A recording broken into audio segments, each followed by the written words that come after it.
이 예레미야를 읽으면서 야, 이렇게 외로운데도 열심히 하는 걸 보니까 꼭 개척교회 같은 거예요.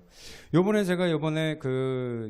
한 10교회 정도가 모여갖고 이번 그 캠프를 할 때 한 목사님이 저한테 와서 물어보더라고요. 목사님, 순복음교회인데 어디서 오셨어요? 그러길래 천안에서 왔습니다. 그랬더니 대부분이 다 아산에서 오신 분이고, 천안에서 오신 분은 여기 진짜 풍세에 쑥 들어가면은 있는 여자 목사님 있어요.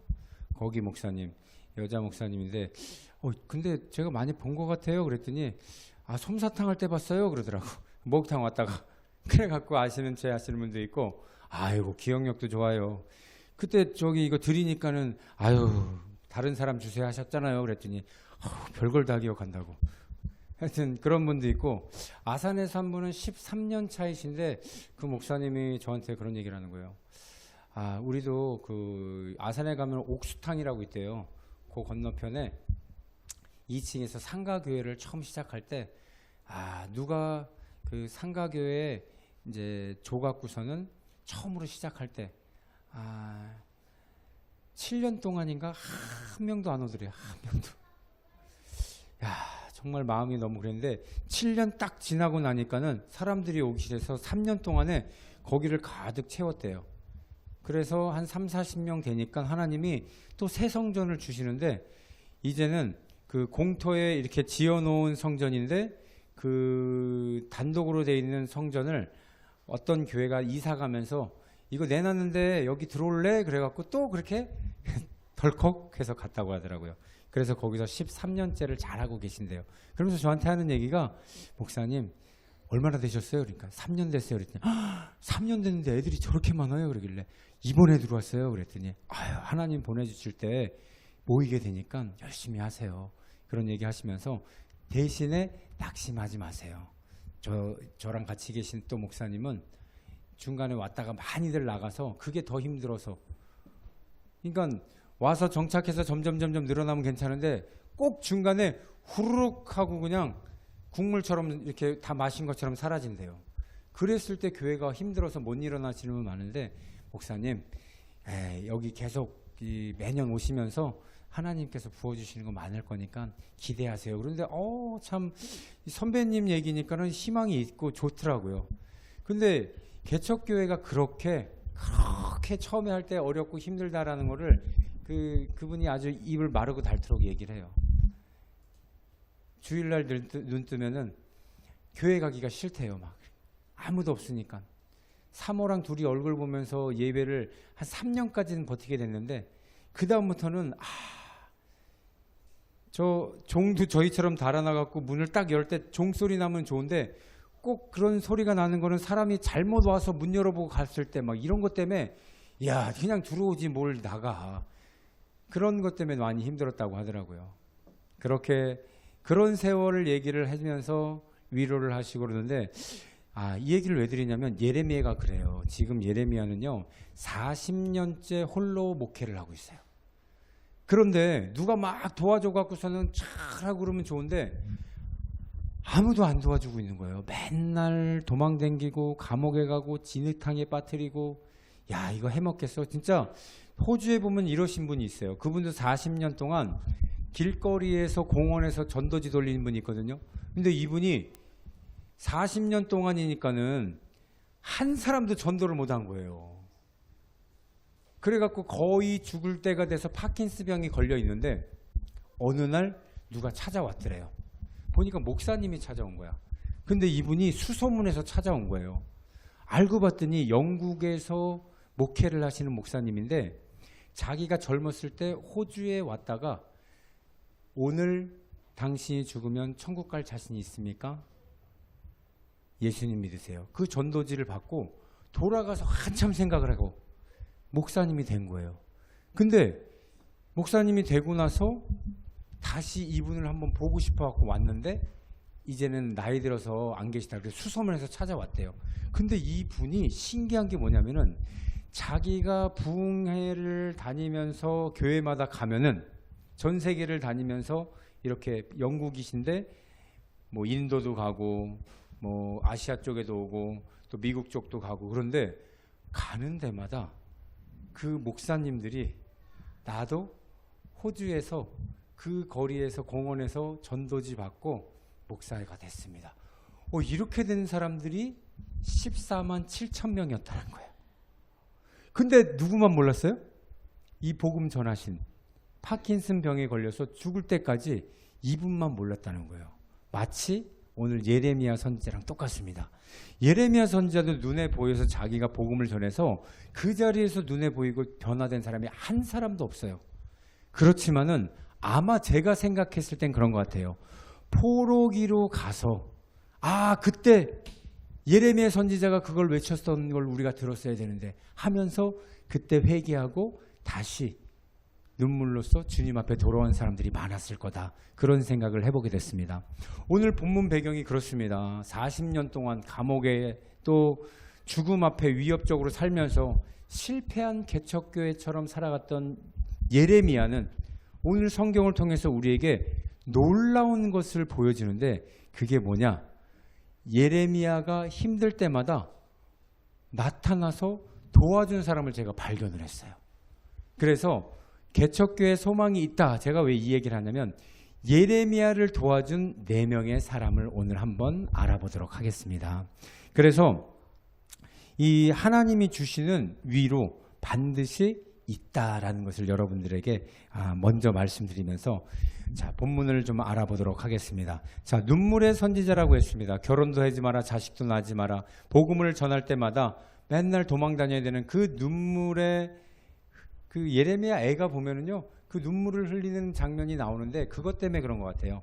성전이 불타갖고서는 막 무너지고 그럴 때 예레미야가 거기서 통곡을 하면서 우는 장면이 나오거든요.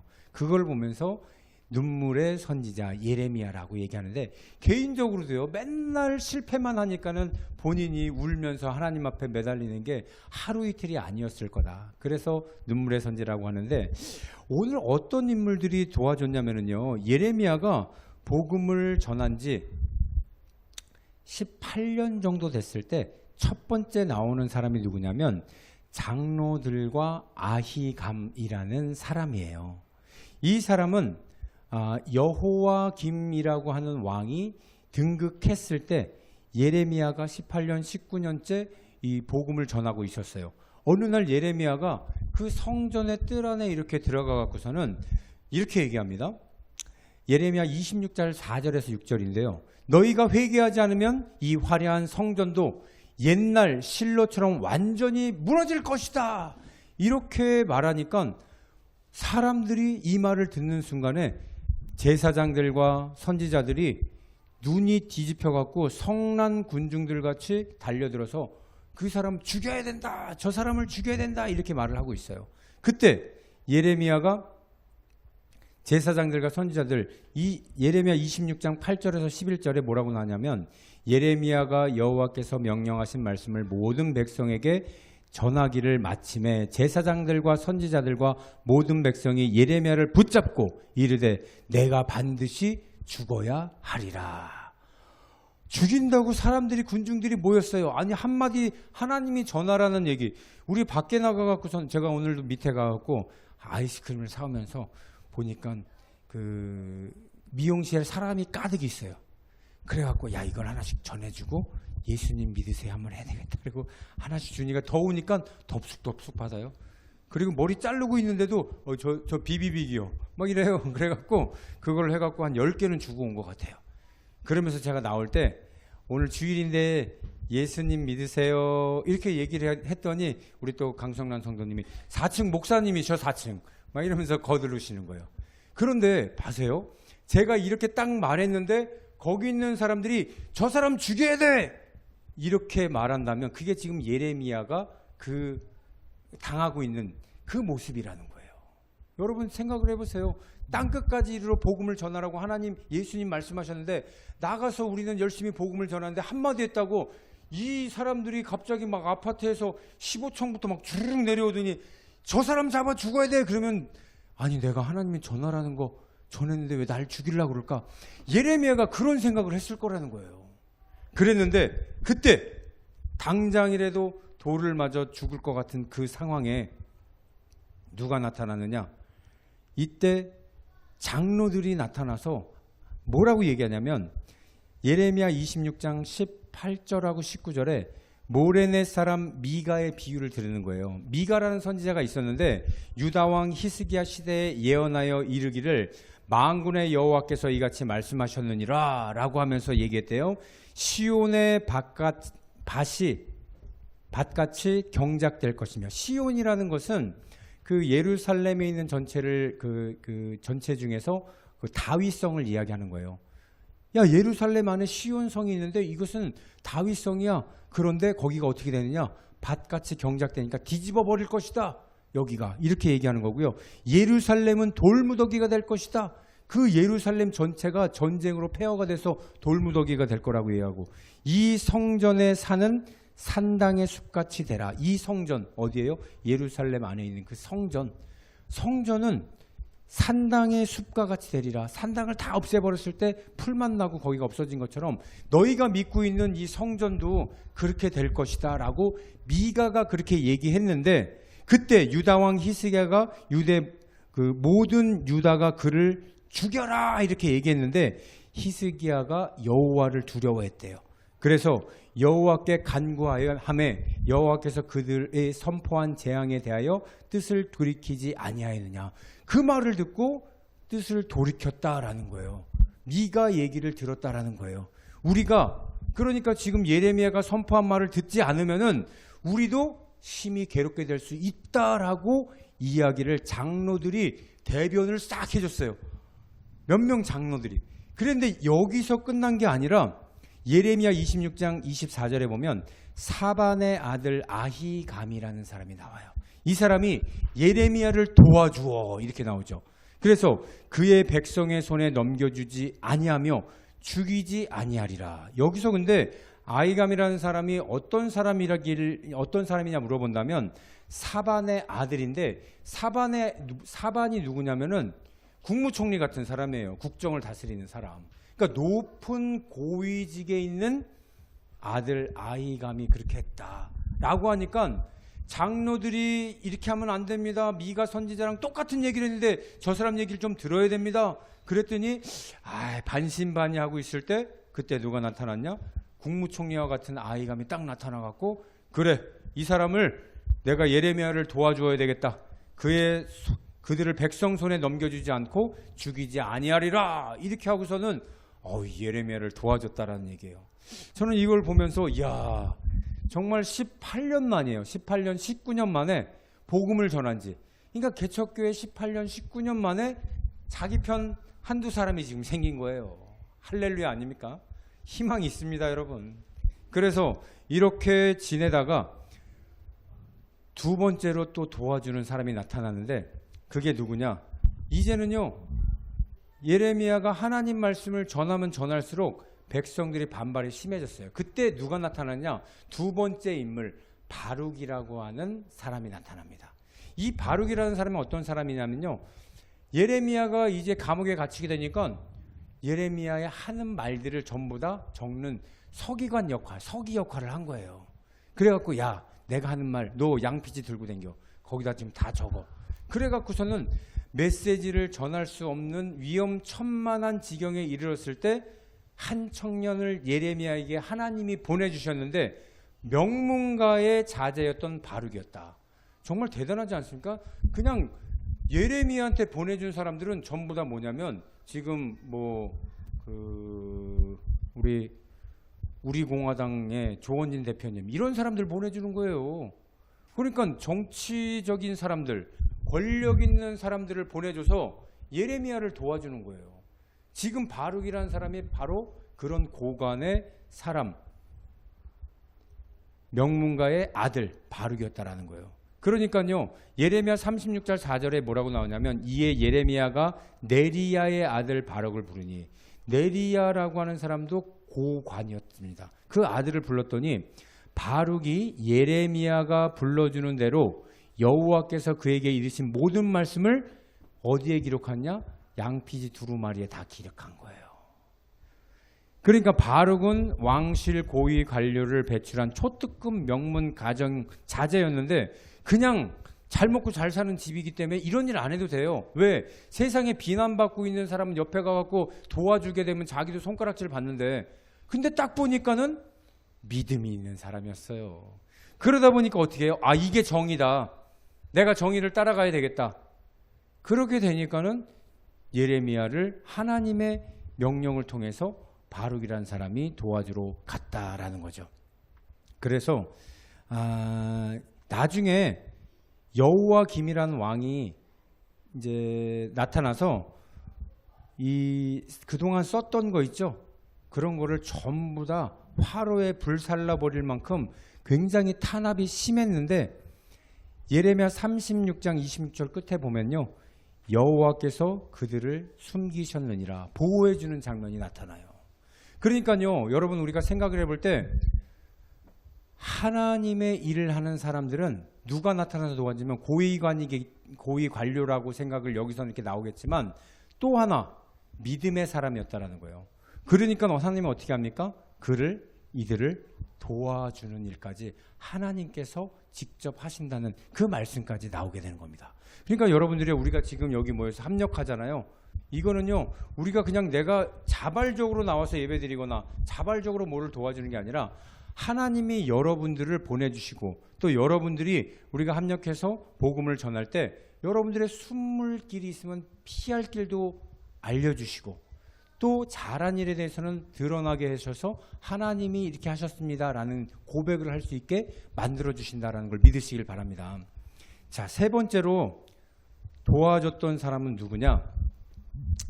40년이 지나고 나서 예레미야가 복음을 전하는데 바벨론이 침략을 해갖고서는 무너질 것 같으니까는 유다 사람들이요, 바벨론에게 항복해야 됩니다, 이렇게 얘기를 하니까 예레미야를 들어다가 진흙에다 그냥 빠쳐버려요.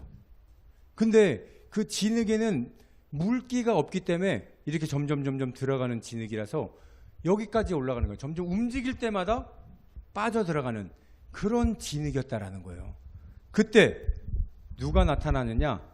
에벳 멜렉이라는 사람이 세 번째로 나타나서 도와줍니다. 시커먼 진흙 구덩이에서 이 건져 올려줬던 사람인데, 예레미야 38장 6절에 보면은요, 그들이 예레미야를 끌어다가 시위대 뜰에 있는 왕의 아들 말기야의 구덩이, 왕의 아들 말기야의 구덩이라는 건 뭐냐면 이 말기야라는 그 땅이에요. 거기에 사람들을 처형할 때마다 진흙 구덩이에 던졌다라는 그 장소입니다.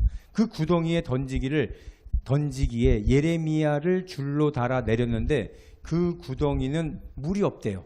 그리고 진흙뿐이므로 예레미야가 진흙 속에 빠졌더라. 죽이려고 거기를 넣은 거예요. 그곳에 그래서 뼛속까지 파고드는 시커먼 그 진흙들, 차가운 진흙들. 그래서 먹을 것도 하나도 없이 이제는 버티다가 죽는, 생채로 생매장하는 거랑 똑같은 겁니다. 나중에 숨도 못 쉬겠죠. 그랬는데 예레미야 38장 9절에 뭐라고 얘기하냐면, 내 주 왕이여, 저 사람들이 선지자 예레미야에 행한 모든 것은 악한 아이다. 그리고 그들이 그 구덩이에 던져 넣었으니 그는 그곳에서 굶어 죽으리라. 그 성읍에 떡이 더 없지 아니하겠는가. 이 왕 앞에서 당당하게 항의한 에벳 멜렉, 이 사람은요, 즉시 창고로 달려가서 낡은 조각과 헝겊들을 꺼내갖고 줄을 묶어갖고 웅덩이에 내리게 됩니다. 그래서 예레미야 38장 11절과 13절 보면요, 에비멜렉과 사람들을 데리고 왕궁 창고 밑에 들어가서 거기서 낡은 조각과 헝겊들을 취하고 그것을 구덩이에 있는 예레미야에게 줄로 달아 내리매 줄로 예레미야를 구덩이에서 끌어올린지라 예레미야가 시위대 뜰에 머무니라. 살린 겁니다. 근데 이 사람이 누구냐면은 왕의 넷이었어요.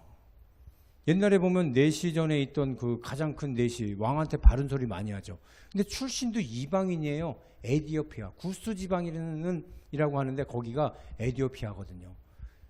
그래서 이 사람은 자기의 고향도 아닌 이방인으로 와서도 왕 앞에서 당당하게. 근데 참 제가 왜 이 사람이 이렇게 예레미야를 살릴 수 있었을까 하고서는 성경을 막 찾아봤더니 예레미야 39장 18절에 보면은요, 이 사람, 하나님이 이 사람한테 뭐라고 얘기하냐면 네가 나를 믿었음이라, 이 말이 나와요. 제가 보면서 여기서도 깜짝 놀란 거죠. 하나님을 믿는 사람을 긍휼히 여겨서 도와주러 목숨 걸고 가는구나. 여러분, 우리가요, 요번에도 운정교회 목사님이 그 대사로 이렇게 보내는 거 보셨죠? 그거 저도 봤어요. 그런 거 볼 때마다 무슨 생각이 납니까? 같이 기도해 줘야 되겠다. 정말 뭐예요? 모슬렘 쪽으로, 정말 믿지 않는 쪽으로 대사로 나가게 되면은 거기서는 어떤 일이 생길지 몰라요. 극단 그 파가 있잖아요. 그 친구들은 쌍둥이 빌딩까지 자결해가고 죽는 사람들인데, 자기 마음에 안 들면 가서 쏴 죽이는 게 일이란 말이에요. 우리 옛날에 샘물교회 이런 갔을 때도 정말 보면은 그 시아파라고 그러나요? 그 사람들 정말 무서운 사람들이에요. 그래서 그 지역에 만약에 지금도 시리아 쪽으로 가지 말라고 경고를 하는 게 뭐냐면, 잘못하면은 기독교인들은 죽으니까 총을 막 들고 다니는 거 보이죠? 막 포 들고 다니고. 이 사람들은 어려서부터, 그리고 한 7, 8살 되는 애한테 총 줘갖고서는 죄책감 없이 죽게 만들고, 그것이 전쟁 놀이인 줄 알게 만들어요. 이렇게 끔찍한 교육을 하고 있는 그쪽으로 보냈을 때 어떤 마음이 생깁니까? 믿는 사람으로서 나도 이 사람 살기를 원하고 거기가 복음이 전파되기를 원하여 함께 기도하게 된다라는 것입니다. 마찬가지로 예레미야에 도와줬던 사람은 이렇게 네가 나를 믿었음이라 라고 하나님이 말해준 사람들이 기꺼이 가서 도와주는 걸 우리가 많이 볼 수가 있습니다. 그리고 이렇게 해서 이제 유다가 망하게 돼요. 네 번째 도와주는 사람은 누구냐면요, 정말 이 그달야라는 사람이에요. 그달야라고 나오는데, 예레미야가 40년 정도 했을 때 이제 바벨론에 의해서 나라가 망하게 돼서 이 여호와김이라는 사람이 포로로 끌려가요. 그때 나이가 62세나 됐단 말이에요. 이제 젊어서 20대처럼 몸이 이렇게 쌩쌩하지 못하니까 힘들잖아요. 그랬는데 그때 예루살렘 성이 그때 불탑니다. 그리고 모든 사람들이 바벨론으로 끌려가는 참혹한 비극의 현장이 딱 됐어요. 아이고, 나도 끌려가면은 가다가 죽을 수도 있고 완전히 어떻게 해야 되나 이러고 있을 때, 여호와김이라는 사람은 끌고 바벨론을 갔을 때 그래도 유다 땅에 누군가는 남겨놔야 되지 않겠느냐. 여기에 남아있는 사람들을 통치하게 되려면은 누가 좋을까라고 했을 때 그다랴라는 사람을 그 유다의 총리로 세워갖고, 야, 네가 여기 그러면 지켜, 이렇게 한 거예요. 근데 그다랴가 오더니 예레미야한테 가갖고 당신은 풀어줄 테니까 마음대로 사셔도 됩니다, 이렇게 선처를 베풀어줘요. 이게 네 번째 예레미야를 도운 사람이라는 거죠. 이번엔 누구예요? 포로기에 유다의 어떻게 보면 왕이란 말이에요. 그러니까는 이 예레미야를 도와주는 사람들 보면은 전부 다 왕 아니면은 고위관직들이야. 그래서 저는 이거 보면서 40년 동안 복음 전하면서 한 사람도 자기 눈에 전도한 사람은 없었지만, 이렇게 하나님께서 네 부류의 사람들을 보내줘서 어려울 때마다 살려주고, 진흙에 빠졌을 때 건져주고, 내시하고 일면식이라고 있는 적이 없었어요. 근데 신기한 건 뭐냐면은, 여러분, 예레미야 40장 5절 6절 보면요, 예레미야가 아직 돌이키기 전에 그다랴가 이르되 너는 바벨론 왕이 유다 성읍을 맡긴 사반의 아들 아이감의 손자, 아까 아이감이 도와줬죠. 아이감의 손자가 그다랴예요. 그러니까요, 아버지가 도와주고 그 손자가 또 도와주는 거예요. 와, 이거 보면서 역시 하나님은 믿는 사람 중에 계보를 통해서, 그러니까 믿는 사람들 중에 고위관들을 통해서 예레미야를 이렇게 도와주는구나. 여기서 보면 그와 함께 백성 가운데 살거나 또는 내가 마땅히 갈 곳으로 가라. 그다랴가 그에게 양식과 선물까지 주어 보내매 예레미야가 미스바에 있는 사반의 아들 그다랴에게로 나아가서 그와 함께 그 땅에 남아 있는 백성들 가운데 사니라. 이러면서 정말 해피엔딩으로 끝났으면 좋겠는데, 물론 그래서 제가 이렇게 하고서는 예레미야가 어떻게 됐나라고 물어봤어요. 그랬더니 하나님이 말씀을 봐라.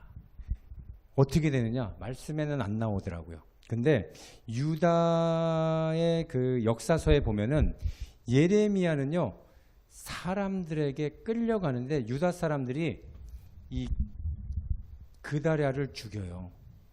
총리로 세워놨던 그다랴를 죽여서 여기가 아무도 총리가 되는 사람이 없을 때 애굽으로 싹 다 도망가요.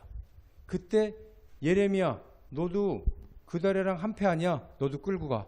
그리고 애굽에 내려가서 이집트죠. 거기에서 이 망명해서 살게 될 때 예레미야가 뭐를 하냐면, 우상이 너무 많으니까는 여기 있는 우상들 싹 다 없애야지 하나님이 당신들에게 복을 주십니다 하다가 거기서 돌에 맞아 죽게 됩니다. 죽어요. 그래서 우리 입장에서 볼 때는 죽었기 때문에 순교자로서 안타깝다 그러지만 하나님 입장에 볼 때는 생명을 다한 거예요. 여러분, 하나만 더 말씀드리면은 예레미야를 복음을 전하고 있을 때 그 옆에서 똑같이 복음을 전한 우리야라는 사람이 있었거든요. 이 사람도 예레미야와 똑같이 말을 전해요. 오늘 우리 본문에 나오는데 26장에 나와요. 여기에 보면은 우리야라는 사람이 나와서 복음을 전했는데 여호와김 왕이 그를 죽인다고 하니까 어디로 도망가요? 애굽으로 도망을 가요. 그래서 애굽 도망가 있는 거를 여호와김이 찾아와서 죽입니다. 그래서 저는 궁금한 거예요. 아니, 예레미야는 살려주고 왜 우리야는 똑같이 선교했는데 죽였을까? 어제는 우리 애들하고 이것을 묵상을 했어요. 너희들 앉아봐라. 야, 26장을 보면서 여기 우리야라는 사람도 나오는데 이 사람은 왜 죽었을까? 근데 우리끼리 얘기했을 때는 뭐라고 했냐면, 도망갔으니까, 복음을 전하는데 두려워서 도망갔으니까 잡혀와서 죽었고, 예레미야는 끝까지 그 자리에서 있었기 때문에 돕는 사람이 나타났다. 이게 우리 입장이에요. 복음을 전할 때는 도망가지 말고 끝까지 있어야 되겠다. 근데 예레미야도요, 한두 번 도망간 게 아니에요. 근데 중요한 건 뭐냐면 하나님의 입장에서 볼 때는요, 얘야, 너 인간으로서는 도망갈 수 있지만 네 할 일을 다 했다라는 거예요. 네가 지금 사람들 보기에 죽어서 네가 여기서 끝인지 아니? 너는 일찌감치 하늘나라에 와서 나와 같이 있을 거야. 우리야야, 참 잘했어. 여러분, 이겁니다. 우리는요, 반사신경이라는 게 있어요. 이렇게 딱 하게 되면 눈을 감아야 되거든요. 마찬가지로 두려움이 오면은요, 도망가는 게 우리 인간이에요. 근데 복음을 전하다가 도망갈 수도 있고 아니면은 맞서서 싸울 수도 있어요. 근데 어제 제가 우리 현수한테도 맞서서 싸울 수 있는 용기는 왜 있는 줄 아냐? 제가 보니까는 예레미야에게는 돕는 사람의 손길을 맛을 봤어. 하나님을 믿었더니 돕는 사람이 나타나서 자기를 도와줬기 때문에 이번에도 나를 도와주실 하나님을 믿은 게 있었기 때문에 당당하게 맞설 수 있었던 거야. 이것도 맞는 얘기예요. 그런데 하나님이 한 인생 가운데 너는 여기까지야, 너는 여기까지야 라고 하는 분명히 우리에게 주신 삶이 있습니다. 그러니까 여러분들, 내가 하나님 앞에 정말 떳떳하게 끝까지 여기에 목이 총이 들어도 나 하나님 믿기 때문에 이렇게 못하는 사람들이 대다수예요. 그거 못했다고 죄책감 가질 필요 없습니다. 하나님은 여러분들을 통해서 예수님 믿으세요. 그 한마디 전한 것 때문에 여러분들을 하늘나라에 초청을 할 줄 믿습니다. 그래서 제가요, 결론이 뭐냐면 이렇게 예레미야는 네 부류의 사람들이 복음을 전하면서 도와준 것이 있는데 우리도 한번 돌아봐야 될 거 아닙니까? 나도 복음을 전하면서 예수님을 믿으면서 나에게 도와준 사람이 누군가, 저도 곰곰이 생각을 해봤어요. 도대체 나를 도와준 사람이 누군가라고 했을 때 배경을 보니까 부모님이 저를 첫 번째로 도와준 사람이더라고요. 성향이 다르시잖아요. 아버지는 고등학교 졸업하면 넌 나가야 돼. 무조건 그때까지만 하고 대학 가니까 그럼 대학까지만 가르쳐 줄 테니까 너는 나가 살아. 이거 뭐가 생겨요? 독립심이 생겨요. 그러니까 뭐를 해요? 고등학교 때부터 막 노가다는 거예요. 여러분 여의도에 가면 이렇게 다이얼처럼 생긴 빌딩이 있어요. 위에 이렇게. 거기 지하는 제가 다 만들었어요. 천장은. 그때 노가다 하면 25,000원씩 주니까 제일 많이 줄 때였거든요. 그리고 학교 다니면서도 포장마차에서도 막 아르바이트도 하면서, 군대 갔을 때 휴가가 막 뭐 9박 10일 막 주잖아요. 그럼 4박 5일은 노가다 하고 왔어요. 돈을 안 주시니까 네가 벌어서 써야 된다. 그러니까 독립심을 주신 배경을 저한테 주셨고, 제가 현수한테 야 서울 가니까 너 그 2만 원, 저 2만 원만 있으면 돼요. 그런데 야 10,000원 더 줄게. 비상금이야. 이거 제가 우리 그 엄마 권사님한테 배운 거잖아요.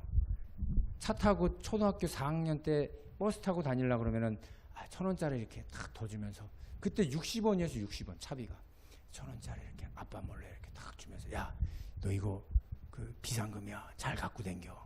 그때는 뭐 일진이 없어요. 그냥 내가 일진이야. 그냥 내가 쓰고 다니면 되고 다 그러니까. 근데 그런 따뜻함을 배웠다라는 거죠. 그리고 나서 결혼하고 났더니 사모가 저의 도움이 되는 거예요. 왜냐면은 결혼하기 전에는 통행금지 시간이 없잖아요. 내가 들어오면 통행금지 시간인데, 근데 12시 넘으면은 문을 안 열어줘. 와, 우리 같이 사는데도 문을 안 열어줘요. 참나 진짜 방문 안 열어줘갖고, 야 여기 우리 집, 야 대단하다. 그 다음부터는 제가 정신을 차리는 거예요. 12시 넘으면 문 안 열어주니까 11시 59분엔 딱 들어가야지. 그리고 뭐예요? 담배를 피면은 아이를 낳을 수가 없다. 그래서 담배를 딱 끊게 해주고, 술을 먹으면 애가 알코올에 쩔어서 나온다. 술을 끊게 만들고. 그래서 2년 만에 선영이를 낳은 거예요. 1년 훈련 받고. 그게 뭐예요? 배경에 나를 절제시킬 수 있는 사람을 하나님이 만나게 해서 도와준 거 아닙니까? 그리고 나서 제가 신학 공부를 할 때 누가 도와줬느냐?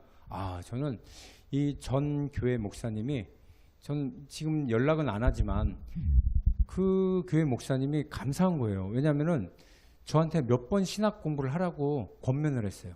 32살 때부터 집사님, 차에 몰래 막 들어오게 하더니 집사님, 네 그랬더니 저를 좀 도와주세요. 제가 어떻게 도와드리면 될까요? 그랬더니 신학 공부를 좀 하세요. 저의 편이 좀 돼주세요. 그래갖고 왜요? 편이 하나도 없어요. 그랬더니 아니 조금 지나면 다 배신하고 그래서 믿을 사람이 없다고. 그래서 알겠습니다 하니까 10년 지나가더라고. 그래서 거의 6년 지나갔군요. 6년.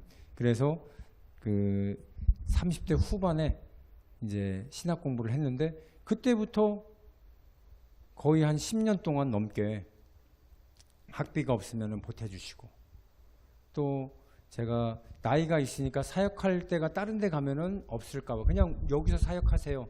그래서 전도사부터 또 부목사가 되고, 또 같이 그 박사학위까지 갈 수 있을 때까지 쭉 계속해서 딱 박사학위 마치고 났더니 개척을 나이가 더 되기 전에 해야 됩니다. 이렇게 말씀해 주셔갖고 3월 1일 날 개척했을 때 여기 와서 처음에 예배 드려주셨어요. 근데 어찌됐든 지금은 거기 출신, 거기서 이제 부목사로 있다가 개척해서 나온 사람들은 이분도 뭐 이렇게 다 연락을 안 하세요. 안 하시지만 저는 그때가 되게 감사한 거예요. 이분이 나를 이렇게 도와주신 분이구나. 지금 열심히 할 수 있는 이유는 뭔지 아세요? 만약에 제가 그분이 여태 계속 도와주고 있었다면 아마 제가 일도 안 하고 그냥 그 안일하게 목회를 하고 있었을지도 몰라요. 근데 어느 정도 2년 정도 지원도 해주셨고, 그러다가 딱 일이 끝나니까 그때부터 진짜 3년 차부터가 뭐예요? 진짜 개척이잖아요. 그러니까 어떻게 보면은 훈련도 시켜주고 앞으로도 살아갈 수 있을 정도로 그렇게 이 마중물도 주고, 그래서 그리고 마지막 도와준 사람이 누군가 봤더니 바로 여러분들인 것 같습니다.